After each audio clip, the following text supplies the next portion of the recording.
Teve um rapaz que apareceu fazendo comentário no canal. Sim, eu ainda leio comentários, eu tento sempre ler os comentários, por mais que às vezes seja um tanto impossível com o volume. Mas tem um rapaz que apareceu no canal, acho que ele deveria ter, no máximo, estourando 25 anos, algo entre 20 e 25 anos, bem jovem assim pela foto. E ele falou algo que bateu exatamente em algo que eu também pensava uns 10, 15 anos atrás, quando eu estava nessa faixa de idade, que foi o seguinte: ele disse que quando ele descobriu que o adultério não era mais crime, não tinha nenhum tipo de punição, ele disse que naquele momento o casamento para ele morreu. A ideia de casar, se tornar um marido, ter filhos, simplesmente acabou, morreu ali. E daí a pessoa pode falar: não, mas esse cara ele é inseguro, ele tá com medo de viver, né? Ele não é um homem de verdade, ele não é um gadão de valor. Mas não é bem assim, cara. Porque pensa o seguinte, a gente já discutiu várias vezes aqui que no relacionamento entre homem e mulher, a mulher ela é a receptora, o homem ele é o provedor. Seja provedor de recursos, provedor de utilidade, provedor emocional. No relacionamento entre homens e mulher, o homem é que está se sacrificando. Especialmente quando tu está chegando no contexto de construir família, certo? De se casar e de ter filhos. Não importa o quanto as mulheres falem que elas são independentes, que elas são empoderadas, etc. Isso não tem nenhum valor o que elas falam, porque legalmente quem é responsável pela mulher e pelos filhos é o homem. Se o homem for incapaz de prover e de cumprir com as responsabilidades dele com a mulher e com os filhos, ele vai para a cadeia, compreende? Se a mulher for incapaz de cumprir com as responsabilidades dela com o marido, ninguém dá a mínima. Se ela for incapaz de cumprir com as responsabilidades dela com os filhos, o governo vai lá e dá assistencialismo para ela. Então veja bem, não é nem só o Raccoon aqui falando que no relacionamento entre homem e mulher, o homem se sacrifica e a mulher não se sacrifica. Não sou só eu falando isso. O Estado está falando isso através das leis dele.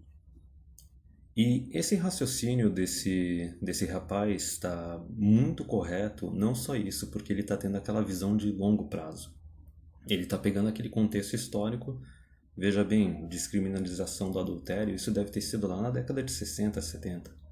Algo de quase 50 anos atrás, compreende? Então ele tem a consciência de que quando ele nasceu, o jogo já estava perdido. Compreende?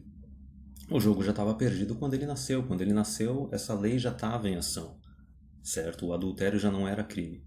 Então ele ficou simplesmente, enquanto ele era jovem, né, antes de descobrir isso, simplesmente vivendo uma ilusão. Vivendo, talvez dê para me casar, talvez dê de ter filhos. Ao chegar à constatação que não dá e que esse jogo foi perdido há décadas atrás. E daí é lógico, que nem eu disse, pensa na quantidade de investimento que o cara vai ter que ter.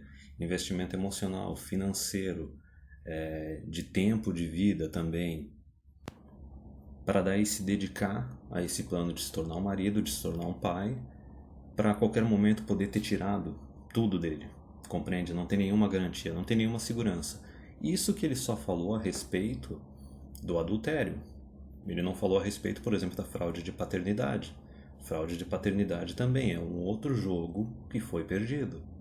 Tem vários casos aí que o cara descobre que o filho não é dele depois de alguns anos, já que a criança nasceu, e daí chega a justiça e fala: não, mas tu manteve relacionamento emocional com essa criança e agora tu não pode abandonar ela.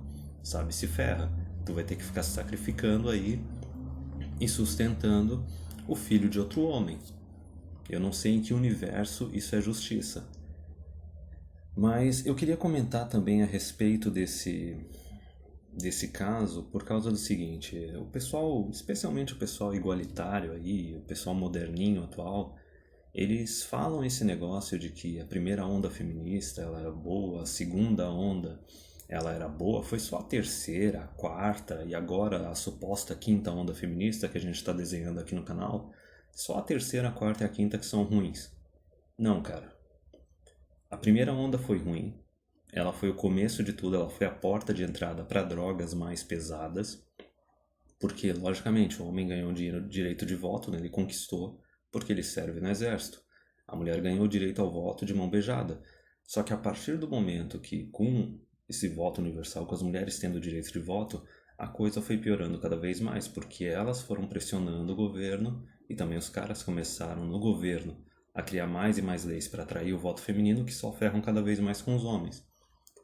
Porém, a pior de todas as ondas foi uma onda que já iniciou antes de muitos dos que estão aqui no canal terem nascido, que nem é o caso desse rapaz. A pior onda de todas, a pior onda feminista, que foi realmente a bala de prata, que simplesmente destruiu o casamento, destruiu a paternidade para o homem, foi a segunda onda feminista. Porque veja bem, a gente pode discutir natureza feminina até não dar mais, ou podem surgir esses canais, esses caras que falam para tu ficar procurando uma mulher boa, uma mulher de verdade, né? A mulher exceção, a mulher unicórnio. Porém, nada disso tem valor enquanto a gente tiver essas duas leis em vigência. Compreende? As leis que dizem que, olha, adultério não é crime, não tem que ter punição nenhuma, não tem nenhuma consequência. E também a gente tiver a lei aí dizendo que fraude de paternidade também não tem problema, e se o cara cair numa fraude de paternidade, vai ter que continuar pagando pensão e vai ter que continuar sendo responsável por um filho que comprovadamente é de outro homem. Então veja bem isso, o jogo de certa forma ele tá perdido. Não importa se tu é um cara relutante ou se tu é um solteiro convicto. No caso, o homem relutante é aquele que gostaria de casar, gostaria de ter filhos, mas ele está esperando, né, esperando eternamente em berço esplêndido as leis mudarem, as leis melhorarem, sendo que elas estão piorando a cada mês que passa. Ou até mesmo se tu é um cara solteiro convicto, não quer saber de casar, não quer saber de ter filhos, já passou essa fase, não vê uma mudança, essa fita não vai rebobinar. A questão principal é que, enquanto essas duas leis estiverem vigentes, não tem o que fazer. É game over. O homem que está tentando arriscar casar e ter filhos, tendo consciência dessas duas leis, eu não consigo nem imaginar o que passa na cabeça desse homem. O cara está vivendo uma prisão. Ele está vivendo uma prisão o resto da vida dele. O resto da vida dele vai ter que viver com aquela paranoia ali, né? Se ele não fizer um exame de DNA, né? Ele vai viver sempre com aquela paranoia de: será que a mulher gosta realmente de mim? Será que ela não está me traindo? Será que ela não vai me abandonar a troco de nada e querer tomar os meus recursos? Essa paranoia não tem como se livrar. Mas também ele vai viver sempre na paranoia também dos filhos. Opa, será que esse filho é meu mesmo? Será que não vale a pena fazer o exame de DNA, custe o que custar, já de cara, de início? Nessa questão eu não sei se aqui no Brasil, para fazer o exame de DNA, tu precisa da permissão da mulher. Eu acredito que não. Mas no final das contas, independente do que aconteça, independente de tu abandonar a ideia do casamento, tu abandonar a ideia da paternidade, ou até mesmo tu tá numa situação já de casado, com ou sem filhos, independente da situação, pelo menos a minha visão, é sempre melhor tu aceitar a verdade, correr os riscos de alcançar a verdade, obter a verdade, do que viver numa prisão, certo? O pior escravo de todos, não adianta, o pior escravo de todos é aquele escravo que ele acredita que é livre. E aqui no Brasil mesmo, a gente está cheio de feminista, está cheio de tradicon, que acha que a vida do escravo é a melhor coisa que tem. Bem, cada um decide o que é melhor para si mesmo.